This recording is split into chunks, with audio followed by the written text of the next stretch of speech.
So guys, ayan nga na ngayong araw, nagpagupit ang aking makulit na anak, Char. At syempre kasama niya dyan yung kanyang very supportive lola at yung kanyang tita na tinatawag niyang mami.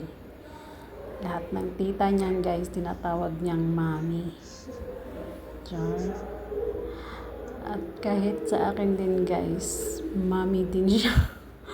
Kahit sasabihin ng mga tao na mami talaga yan siya guys.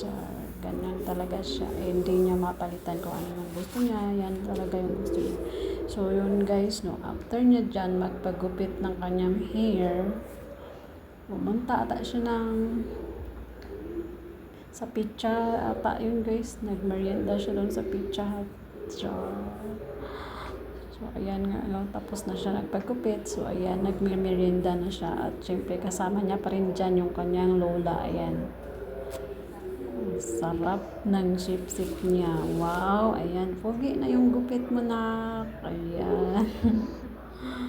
Bagay na bagay talaga yung gupit niya sa kanya, yung military cut na tawag dyan.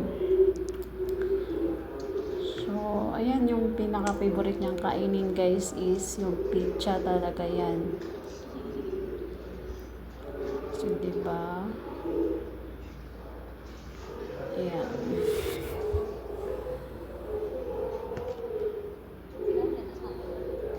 So, after niya dyan kumain guys, pumunta pa yata siya ng groceries. Talaga naman.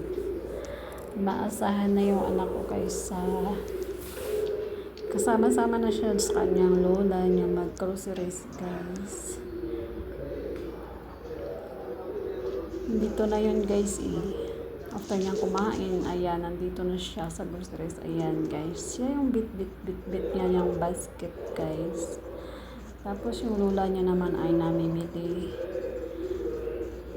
Diba, maasahan na yung anak ko guys. Yun na po siya yung nagbibit ng binibili nila. At syempre guys, mabili din niya ng kanyang kakainin mamaya na biskwit. Ayan.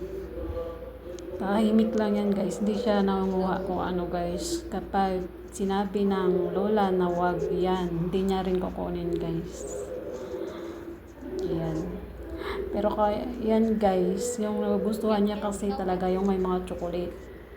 So tingnan mo, ayan, mamili siya ng gusto niya guys. Ayan.